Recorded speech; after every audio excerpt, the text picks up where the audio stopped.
Hello दोस्तों, कैसे हैं आप सभी। उम्मीद करता हूं आप सभी बहुत ही अच्छे होंगे। तो आज हम क्लास 11th का जीव विज्ञान सब्जेक्ट को चालू करने वाले हैं। मतलब बायोलॉजी क्या होता है इसके बारे में हम जानेंगे और बायोलॉजी को शुरू से जो क्लास 11th का जो chapter wise basic to high तक हम ले जाएंगे और एक एक करके आप सीक्वेंस में वीडियो को देखते रहिएगा, आपको बहुत ही अच्छे से समझ में आएगा। तो चलिए हम आज इस वीडियो बनाने का यही पर्पज है, ठीक है, कि केवल आप समझे कि बायोलॉजी क्या होता है, जो भी बेसिक बातें हैं वो आप जान ले। उसके बाद धीरे धीरे हम आगे बढ़ते जाएंगे और अच्छे से समझते जाएंगे। तो सबसे पहला बात आता है कि जीव विज्ञान मतलब क्या है, इसे हम इंग्लिश में बायोलॉजी कहते हैं। ठीक है, तो सबसे पहली बात आता है कि बायोलॉजी अर्थात जीव विज्ञान कहते किसे हैं। ठीक है, तो आपने क्लास 9th या 10th में आपने बायोलॉजी को मतलब एक तरह से कहा जाए डिफिनीशन आपने बहुत ही शॉर्ट में देखा ही होगा कि आप क्या कह देते थे कि जीवों के अध्ययन को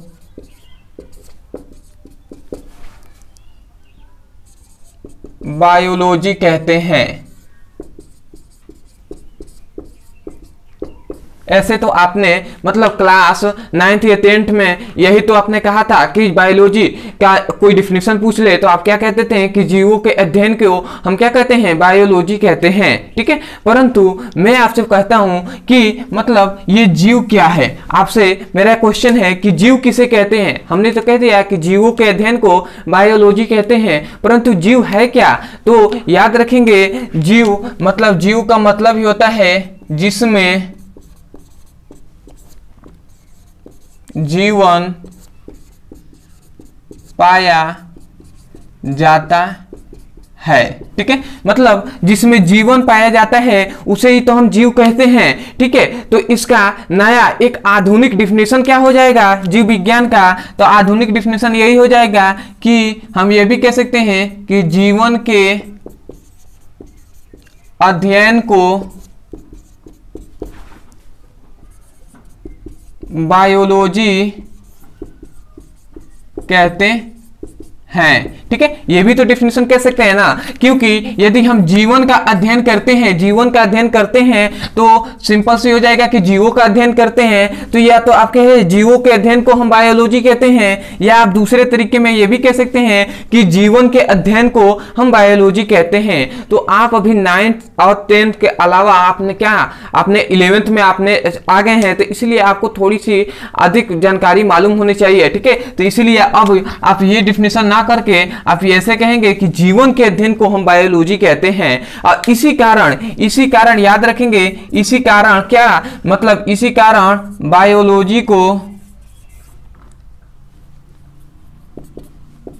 बायोलॉजी को हम लाइफ साइंस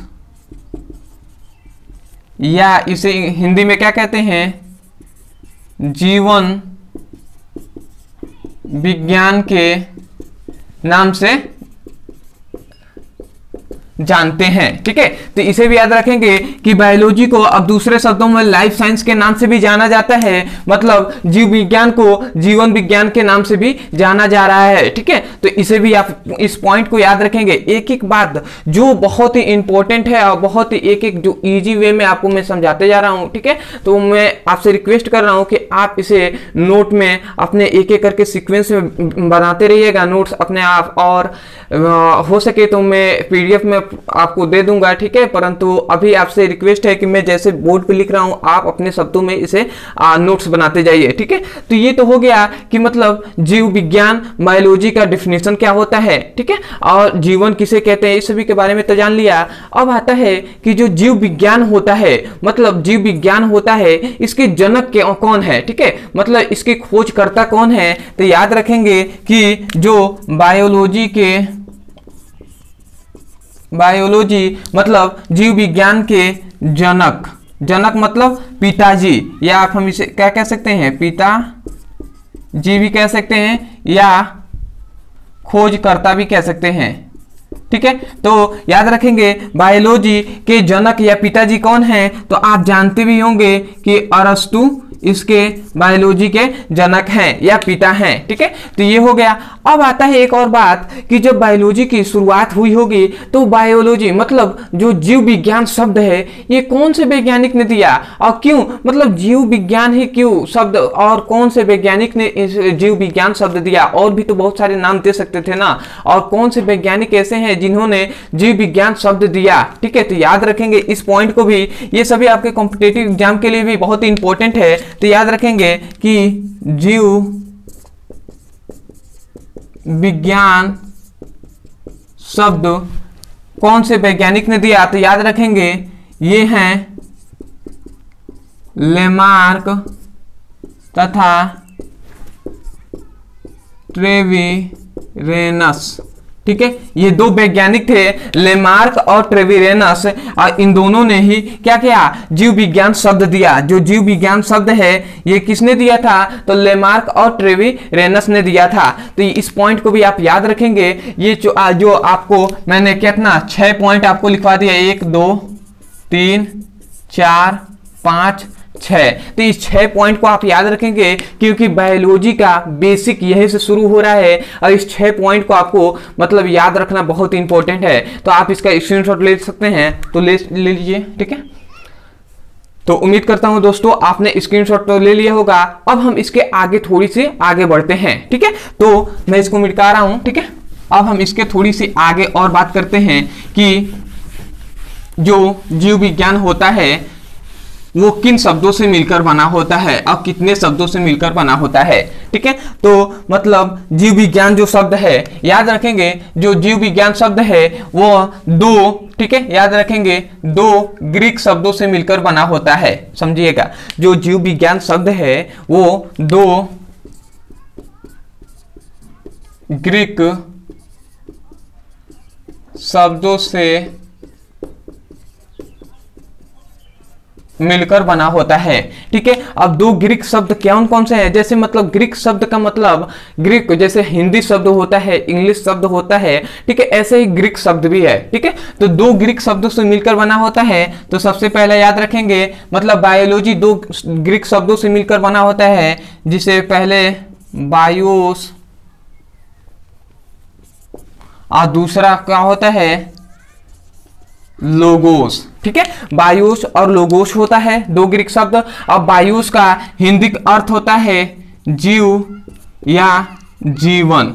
इसका हिंदी क्या होता है, इसका हिंदी होता है जीव या जीवन। और लोगोस का अर्थ होता है अध्ययन, मतलब हिंदी में इसका अध्ययन क्या होता है, इसका मतलब मीनिंग क्या होता है, अध्ययन होता है। अब बायोस का अर्थ होता है क्या, जीवन या जीव। ठीक है, तो अब ये दोनों शब्दों से मिलकर ही ना बायोलॉजी बना है। तो इसीलिए इसका हम यहां से भी डिफिनेशन क्या कह सकते हैं, यहां से भी डिफिनेशन कह सकते हैं कि जीवों के अध्ययन को हम क्या कहते हैं, बायोलॉजी कहते हैं। या आप यहां से भी कह सकते हैं कि जीवन के अध्ययन को हम बायोलॉजी कहते हैं। ठीक है, तो उम्मीद करता हूं ये भी पॉइंट आपको अच्छे से समझ में आ गया होगा। और ये बहुत इंपॉर्टेंट है कि बायोलॉजी मतलब जीव विज्ञान 2 ग्रीक शब्दों से मिलकर बना होता है। पहला होता है बायोस और दूसरा लोगोस। बायोस का मतलब होता है जीव या जीवन और लोगोस का अर्थ होता है अध्ययन। ठीक है, तो ये आपका हो गया बहुत ही अच्छे से। ठीक है, अब हम इसके थोड़ी से और आगे बढ़ते हैं। ठीक है, तो और हम आगे इसके बढ़ते हैं। ठीक है, अब याद रखेंगे बायोलॉजी को याद रखेंगे, बायोलॉजी के प्रकार। ठीक है, बायोलॉजी को मुख्यतः 2 भागों में बांटा गया है, मतलब इसके 2 प्रकार होते हैं। ठीक है, बायोलॉजी के 2 प्रकार से बांट दिया गया है। ठीक है, एक होता है ये जंतु विज्ञान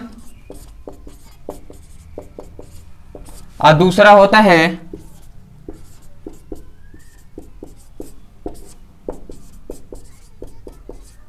वनस्पति विज्ञान। ठीक है, मतलब बायोलॉजी को 2 भागों में बांटा गया है। एक होता है जंतु विज्ञान और दूसरा वनस्पति विज्ञान। अब भैया किसके आधार पर बायोलॉजी को, मतलब जीव विज्ञान शब्द है, इसको दो भागों में बांट दिया गया।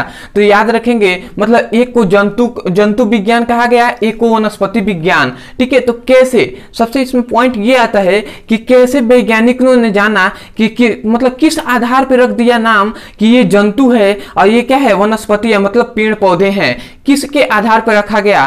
तो वैज्ञानिकों ने बहुत सी वर्ष पहले वैज्ञानिकों ने क्या किया, बहुत ही मतलब एक तरह से कहा जाए अध्ययन किया और उसके बाद एक पूरा निष्कर्ष निकाला और उसने बताया कि जो भोजन, मतलब जो जीव अपना भोजन स्वयं बनाते हैं, समझिएगा, जो जीव अपना भोजन स्वयं बनाते हैं उसे वनस्पति विज्ञान, वनस्पति मतलब पेड़ पौधों के अंतर्गत रखा, और जो अपना भोजन स्वयं नहीं बनाते हैं उन्हें जंतु कहा गया। ठीक है, मतलब वो जंतु में आ गए और जो अपना भोजन स्वयं बनाते हैं वो वनस्पति में आ गए। मतलब पेड़ पौधे अपना भोजन स्वयं बना लेते हैं, प्रकाश संश्लेषण द्वारा वो क्या करते हैं, अपना भोजन स्वयं बनाते हैं। परंतु जो जीव, मतलब जो मानव है, ठीक है, जंतु है हम लोग, तो हम अपना भोजन स्वयं नहीं बनाते हैं। क्या करते हैं, स्वयं तो बनाएंगे नहीं, पहले एक मतलब एक तरह से कहा जाए तो चलता रहता है। ठीक है, परंतु ये तो स्वयं सूर्य मतलब प्राकृतिक द्वारा ही ये बना लेते हैं अपना भोजन। ठीक है,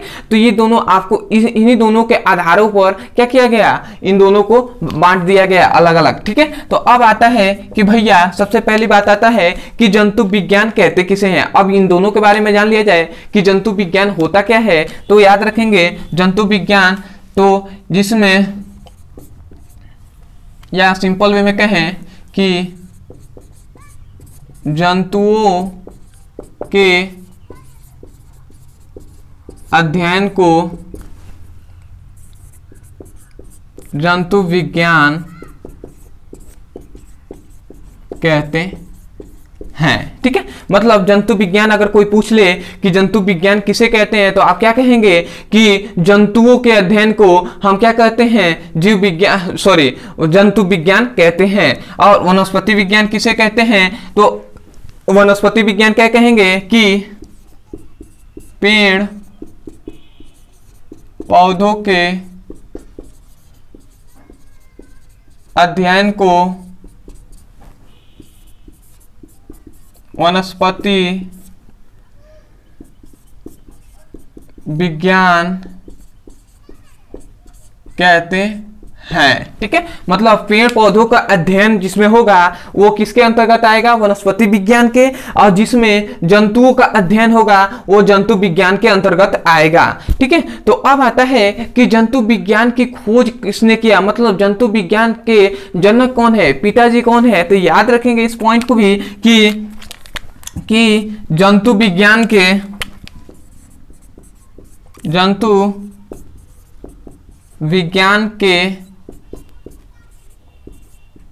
पिता जी या जनक कौन है, तो अरस्तु हैं। ठीक है, मतलब याद रखेंगे कि जंतु विज्ञान के भी पिताजी कौन है या जनक कौन है, अरस्तु हैं। और याद रखेंगे इसमें याद रखेंगे कि जो वनस्पति विज्ञान के जनक या पिताजी कौन है, तो याद रखेंगे इसके जनक या पिताजी कौन है, तो याद रखेंगे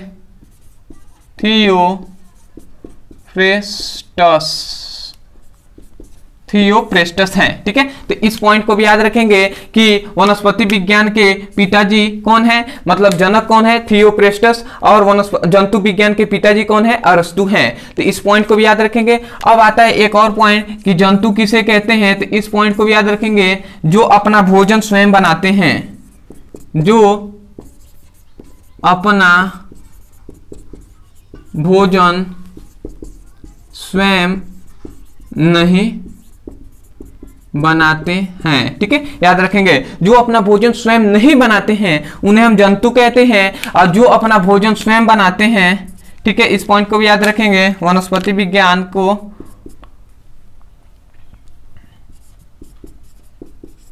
वनस्पति किसे कहते हैं कि जो अपना भोजन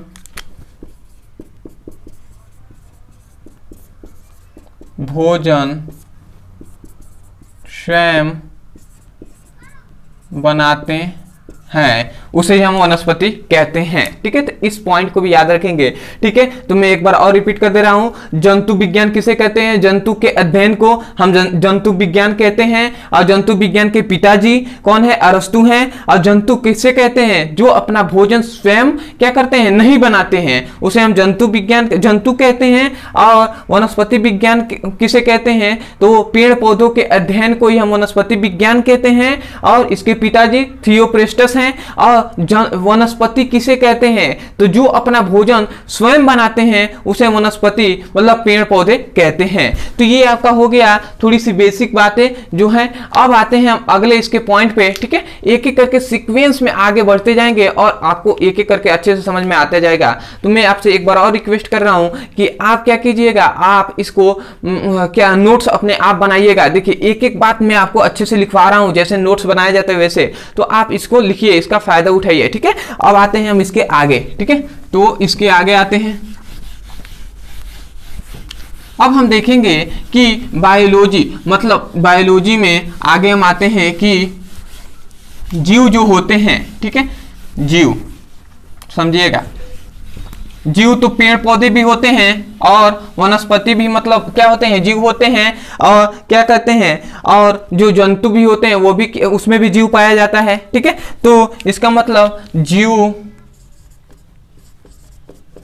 जीवों के गुण या हम कह सकते हैं विशेषताएं।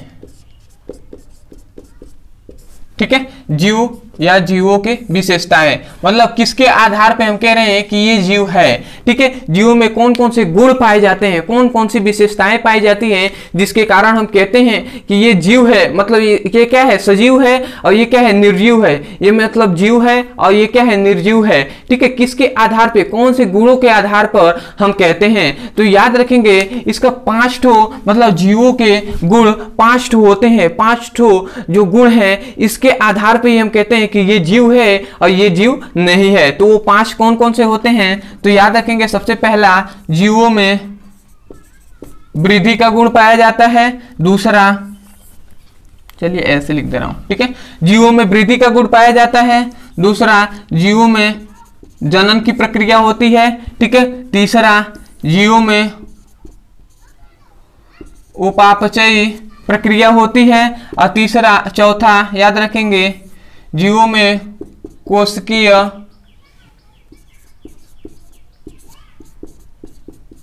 संगठन पाया जाता है। और 5वां याद रखेंगे, इसमें जीवों में संवेदनशीलता होती है। संवेदनशीलता होती है। तो इस 5 गुण को याद रखेंगे। गुण या विशेषता आप कह सकते हैं कि जीवों में वृद्धि होता है, जीवों में जनन का गुण पाया जाता है, और जीवों में उपापचयी की प्रक्रिया होती है। ठीक है, जीवों में कोशिकीय संगठन पाया जाता है। और याद रखें जीवों में संवेदनशीलता होती है। अब एक एक करके हम समझेंगे कि वृद्धि क्या है, जनन क्या है, उपापचयी क्या है, कोशिकीय संगठन क्या है और संवेदनशीलता क्या है। तो याद रखेंगे वृद्धि का मतलब तो आप ऐसे ही समझते होंगे, वृद्धि का मतलब तो आप ऐसे ही समझते होंगे कि मतलब एक तरह से ऐसे सिंपल में कहा जाए तो आप बचपन में बहुत ही छोटे थे, परंतु आज आपका हाइट क्या हो गया? बढ़ गया। आप आज आपका मतलब जो साइज है वो बढ़ गया है। तो ये कैसे हुआ? मतलब मान लेते हैं कोई वस्तु है, वो कोई मतलब जीव है। ठीक है, मान लेते हैं आप ये हैं। ठीक है, तो आप इतने छोटे थे तो हम जानते हैं जीवों में क्या होते हैं? कोशिकाएं पाई जाती हैं। तो मान लेते हैं ये कोशिकाएं आप में पाई जाती थी। ठीक है, परंतु आज आपकी साइज इतनी बड़ी हो गई। ठीक है, आज आपकी साइज इतनी बड़ी हो गई। तो ये कैसे हुआ? यहां से यहां तक कैसे हुआ? तो ये कैसे हुआ? मतलब कोशिकाओं की जब संख्या बढ़ी, जब कोशिकाओं की संख्या बढ़ी और इसका आकार, कोशिकाओं का आकार बढ़ा, इसके कारण ही आपके जीवों में क्या हो गया? मतलब आपके शरीर में वृद्धि हो गया। तो इसी कारण याद रखेंगे जब वृद्धि होगा, ठीक है, मतलब कोशिकाओं की जब संख्या बढ़ेगी, आकार बढ़ेगा, तब इसकी वृद्धि होगी जीवों में। तो याद रखें कोशिकाओं में मतलब क्या होता है? जीवों में कोशिकाएं पाई जाती हैं, इसी कारण ये वृद्धि होता है। तो इसके कारण हम इसके जीवों की एक और विशेषताएं होती हैं कि जीवों में कोशिकाएं पाई जाती हैं, तो जिसके कारण क्या होता है? वृद्धि होता जाता है। ठीक है, मतलब किसमें? जीवों में वृद्धि होता जाता है। तो ये पॉइंट आप समझ गए कि वृद्धि किसे कहते हैं। अब आता है दूसरा पॉइंट कि जनन किसे कहते हैं। ठीक है, जनन क्या होता है, तो याद रखेंगे जनन का सिंपल सा अर्थ यही होता है कि अपने जैसे नए जीवों का निर्माण करना, मतलब अपने जैसे एक और मतलब अपने जैसे जीवों का निर्माण करना है। निर्माण करने की जो प्रक्रिया होती है उसे हम जनन कहते हैं। नहीं समझ में आया, मतलब कोई भी आपके माता पिता ने अपने जैसे आपको मतलब क्या किया, मतलब एक तरह से कहा जाए निर्माण किया। ठीक है, तो वैसे ही कहने का मतलब ये है कि अपने जैसे जो जीव है वो अपने जैसे नए जीवों का निर्माण करना ही जनन कहलाता है। तो इसका डिफिनेशन भी हम क्या कह सकते हैं कि अपने जैसे अन्य जीवों का निर्माण करने की प्रक्रिया ही क्या कहलाती है, जनन कहलाती है।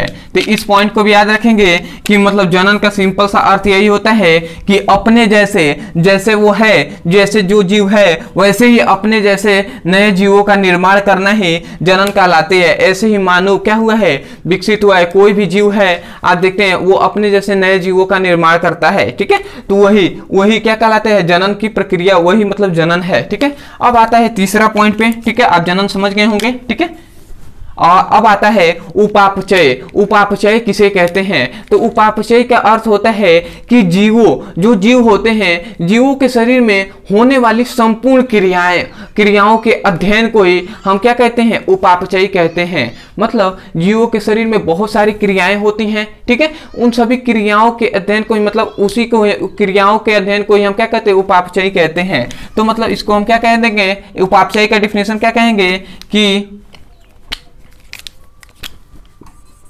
जीवों के शरीर में होने वाली संपूर्ण क्रियाओं को ही हम क्या कहते हैं, उपापचय कहते हैं। मतलब जीवों के शरीर में होने वाली संपूर्ण क्रियाओं को ही हम क्या कहते हैं, उपापचय कहते हैं। अब जीवों में कौन कौन सी क्रियाएं होती हैं, तो भैया पाचन भी होता है, उत्सर्जन भी होता है। तो एग्जाम्पल आप दे सकते हैं किसका, जो पाचन का दे सकते हैं, उत्सर्जन का भी दे सकते हैं, और सारे भी बहुत सारे होते हैं। ठीक है, तो आपको याद रखना है कि उपापचय का मतलब ही होता है पाचन या उत्सर्जन, जो मतलब शरीर में होने वाली संपूर्ण क्रियाएं, जितनी भी क्रियाएं होती हैं वो सभी क्या होती हैं, उसी को हम उपापचय कहते हैं। एक सिंपल से एक शब्द में कह सकते हैं। ठीक है, अब आता है दूसरा कि कोशिकीय संगठन किसे कहते हैं। ठीक है, जो कोशिकीय संगठन किसे कहते हैं, तो इससे पहले मैं बता दूं कि पाचन और उत्सर्जन किसे कहते हैं, क्योंकि बहुत से ऐसे भी स्टूडेंट होंगे जो क्लास 9th या 10th में बहुत ही मतलब एक तरह से कहा जाए रट्टा मार के आए होंगे। तो उनके लिए भी मैं चाहता हूं कि वो भी अच्छे से समझे और मतलब अभी बेस क्लियर कर ले कि क्लास 12th में आपको कोई भी दिक्कत ना हो। तो पाचन का अर्थ क्या होता है, पाचन का सिंपल सा अर्थ यही होता है कि जो हम भोजन ग्रहण करते हैं, मतलब जीव जो भोजन ग्रहण करता है वो क्या होते हैं, वो क्या होते हैं, जटिल पदार्थ होते हैं। मतलब एक तरह से कहा जाए तो बड़े टुकड़े होते हैं। ठीक है, बड़े बड़े आकार के, मतलब एक तरह से कहा जाए जितने भले हम चबाकर उसे अंदर ले जाते हैं परंतु उसका आकार क्या होता है, वो जटिल आकार के होते हैं। तो मतलब जटिल पदार्थों को वो क्या करता है, पाचन द्वारा उसे छोटे मतलब सरल पदार्थों में तोड़ने की प्रक्रिया को ही हम क्या कहते हैं, पाचन कहते हैं। मतलब कुल मिला जुला के कहने का यही मतलब है कि जीव जो भोजन ग्रहण करते हैं, सिंपल वे में पाचन का डिफिनेशन आप क्या कहेंगे, तो कहेंगे यही कि जीव जो भोजन ग्रहण करते हैं तो जटिल पदार्थों को सरल पदार्थों में तोड़ने की प्रक्रिया, ठीक है, मतलब विघटित करने की प्रक्रिया पाचन कहलाती है। मतलब आप क्या कहेंगे, पाचन का आप सिंपल वे में डिफिनेशन कहेंगे कि जटिल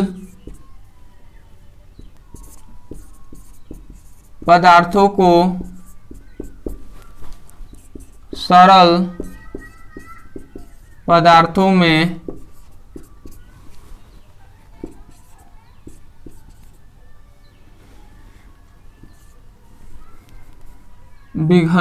विघटित, या आप सिंपल में लिखिए विघटित या तोड़ने की प्रक्रिया।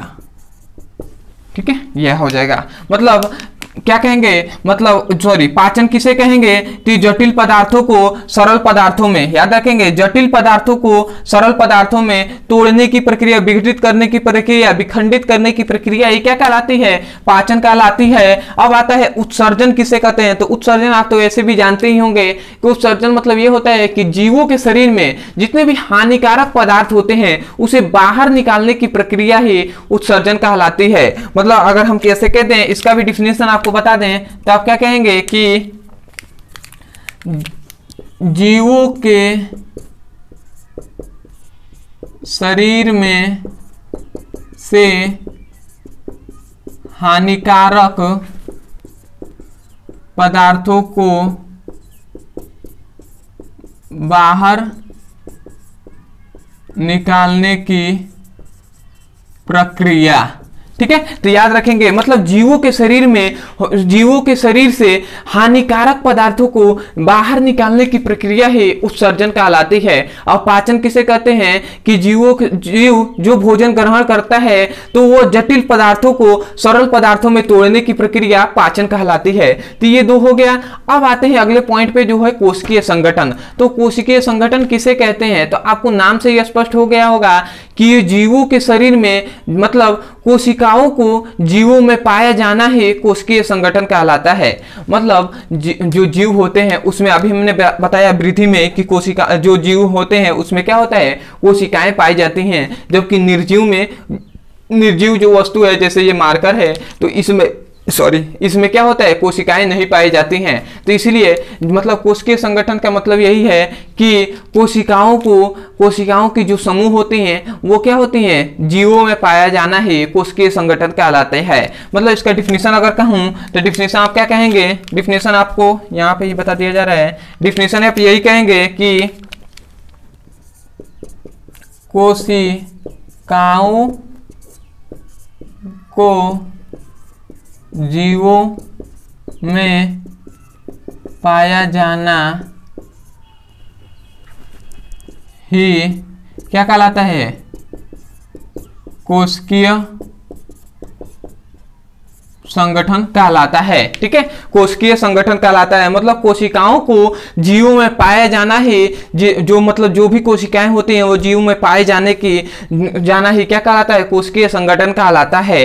अब एक अंतिम तो हमारा बच जाता है जो है संवेदनशीलता। ठीक है, तो संवेदनशीलता क्या होता है। ठीक है, तो संवेदनशीलता का सिंपल सा अर्थ यही है, समझिएगा। संवेदनशीलता का मतलब है कि जीव अपने, मतलब जीवों के शरीर में होने वाली प्रतिक्रिया को ही हम संवेदनशीलता कहते हैं। मतलब एक तरह से कहा जाए तो समय के, या कहा जाए कि वातावरण में परिवर्तन के साथ साथ जीवों के शरीर में होने वाली प्रतिक्रिया है क्या कहलाती है, संवेदनशीलता कहलाती है। ठीक है, जैसे मतलब गर्मी में क्या किया गया, आपने बहुत से पतले कपड़े पहने, परंतु जैसे ही ठंडी आया आपने मोटे कपड़े पहनना चालू कर दिया, तो ये जीवों के शरीर में क्या हो रही है, प्रतिक्रिया। जैसे ऐसे प्रतिक्रिया होती है वैसे ही जीवों के शरीर में भी प्रतिक्रियाएं होती हैं। ठीक है, गर्मी में, ठंडी में, तो यही वो संवेदनशीलता, उसमें क्या होती है, उनकी क्षमताएं भी बढ़ती जाती हैं। तो इस सभी प्रक्रिया को ही हम क्या कहते हैं, संवेदनशीलता कहते हैं। तो इसका हम सिंपल वे में डिफिनेशन क्या कह देंगे, तो यहाँ पे लिखने का तो जगह नहीं है, फिर भी मैं बता दे रहा हूँ।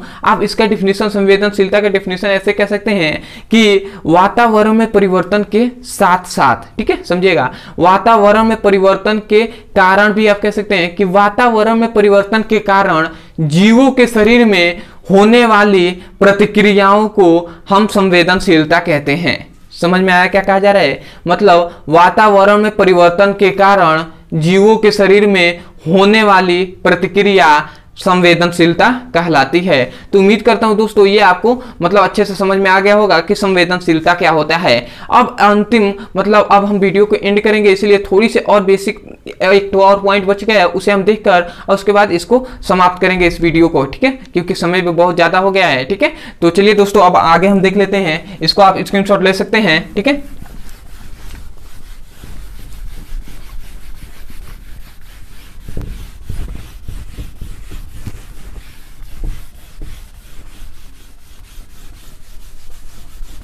अब आएंगे हम अगले पॉइंट पे अपना कि भैया सबसे पहले इंपॉर्टेंट तो ये है कि शरीर का निर्माण कैसे हुआ। ठीक है, मतलब जीवों का निर्माण कैसे हुआ।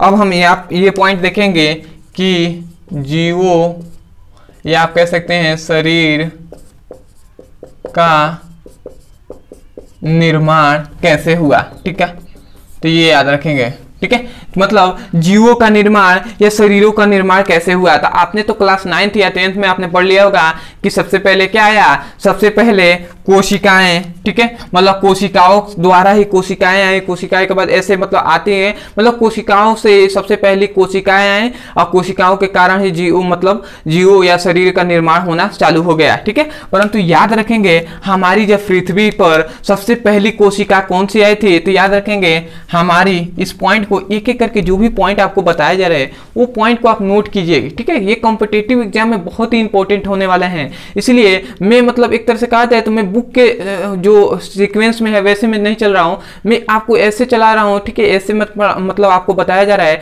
कि आप एक एक पॉइंट को आप समझते जाइएगा। ठीक है, एक एक पॉइंट को आप समझते जाएंगे तो कभी भी आपको दिक्कत भी नहीं होगा और एक इजी वे में आप समझते जाएंगे और पढ़ते भी जाएंगे और आपको इंटरेस्ट भी आएगा। ठीक है, तो चलिए अब हम देखते हैं। तो याद रखेंगे जब हमारी पृथ्वी पर अभी कोई भी जीव मतलब कोई भी कोशिकाएं नहीं पाई जाती थी, तो सबसे पहली हमारी पृथ्वी पर जो सबसे पहली कोशिका, ठीक है, कोशिका का नाम क्या है, मतलब हमारी पृथ्वी पर जो सबसे पहली कोशिका आई उसका नाम क्या है। तो इस पॉइंट को याद रखेंगे। सबसे पहले हमारी पृथ्वी पर कोशिका आई उसे हम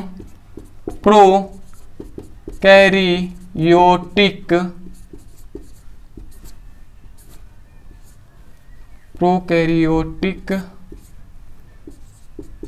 कोशिका कहते हैं। ठीक है, मतलब हमारी पृथ्वी पर सबसे पहली कोशिका कौन सी आई, तो प्रोकैरियोटिक कोशिका आई और प्रोकैरियोटिक कोशिका के कारण ही हमें दूसरा कोशिका मिला जिसे हम क्या कहते हैं, यूकैरियोटिक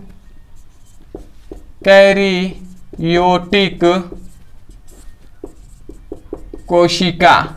ठीक है, तो इसको भी याद रखेंगे। मतलब सबसे पहले प्रोकैरियोटिक कोशिका आई और प्रोकैरियोटिक कोशिका से यूकैरियोटिक कोशिका का निर्माण हुआ और इसके कारण यूकैरियोटिक कोशिका जब मिली तब जाकर कोशिका का निर्माण हुआ। इस पॉइंट को भी याद रखेंगे, तब जाकर कोशिका का निर्माण हुआ। और जब बहुत सारे कोशिकाएं मिली तो क्या हुआ, जब बहुत सारी कोशिकाएं मिली तब जाकर उत्तक बना।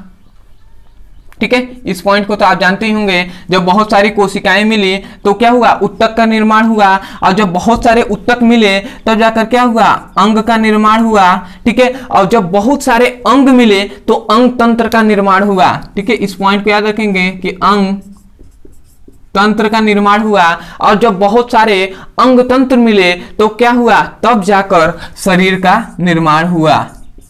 ठीक है, तो ये मतलब ये प्रक्रिया चलती आई। सबसे पहले कौन सी, सबसे पहले आई मतलब प्रोकैरियोटिक कोशिका का निर्माण हुआ, इसकी सहायता से यूकैरियोटिक कोशिका मिली और जब बहुत सारी यूकैरियोटिक कोशिका मिलकर एक कोशिका का निर्माण किया। ठीक है, और जब बहुत सारी कोशिकाएं मिली तो क्या बना, उत्तक बना और जब बहुत सारे उत्तक से क्या बना, अंग बना और बहुत सारे अंग से अंग तंत्र बना और बहुत सारे अंग तंत्र से क्या बना, शरीर का निर्माण हुआ। मतलब बहुत सारे मतलब अंग तंत्र से ही शरीर का निर्माण हुआ।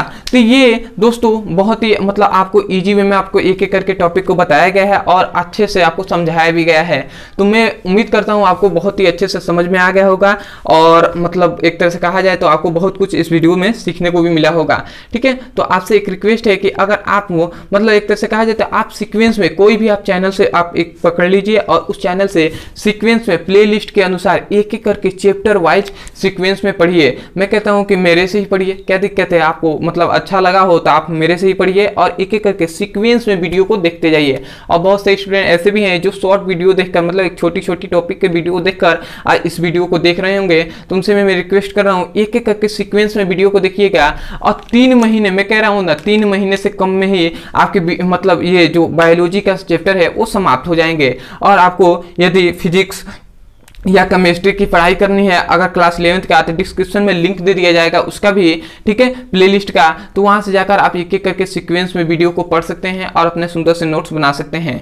और मैं आपसे रिक्वेस्ट कर रहा हूँ, अगर आपको कोई भी टॉपिक समझ में नहीं आता है, ऐसे तो आप पढ़ते जाइए सीक्वेंस में, और यदि बीच में आपको कोई भी टॉपिक ऐसे समझ में नहीं आता है तो आप सिंपल से उस टॉपिक का नाम लिखिए यूट्यूब पर और अंत में हमारे चैनल का नाम लिख दीजिए, आपको वीडियो मिल जाएगा। आप वहां से जाकर अच्छे से पढ़ाई कर सकते हैं और अपने सुंदर से नोट्स बना सकते हैं। तो चलिए दोस्तों, आज के लिए इतना ही, तो मिलते हैं अगले वीडियो में। धन्यवाद। जय हिंद, जय भारत।